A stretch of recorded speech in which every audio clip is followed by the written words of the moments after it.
Atishlaymi? Keliningizga telefon qilyapman, tushib bo'lmaydi. Tushib bo'lmaydi bo'pti bergandan keyin. Tushib bo'lmaydi bo'pti. Ha bu kelin qayerga ketdi?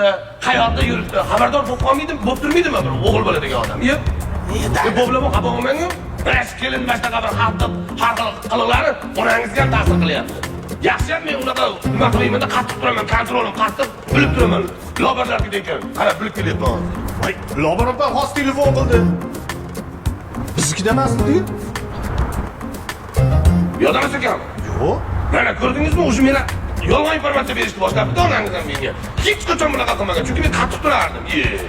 Men ham qattiq turaman, dada, endi gapiraman, konkret endi. Endi menga qarang, gapirganingiz bilan xotiningiz olmaganda bir tiyinda bo'lib, shunaqangi gapirib, shunaqangi qattiq turingki, hey dedingizmi? Biz gapingizdan qo'rqib tursin, cho'chib tursin. Arsonlarga o'xshab gapiring. Bo'lib. Onam ham, endi onam ham qattiq gapirma kelinga dedi, endi qattiq gapirmadi. Onangiz o'ziga ham men qattiq turaman, tushundingizmi? Onamga deysiz, nima bo'pti onangizga? Hozir kelsin o'zim gaplashaman, indamagan sarja o'zidan ketyapti. Juda qattiq turaman men onangizga. Nima qo'shimlar qiladi? Kim bo'lib qoldi onangiz? Bu uyga kim bo'lib qoldi onangiz? Onangiz xonadonimiz malikasi qayoqdan kelyapti sonasi? Labbay begim desaydi bir bor chaqirganda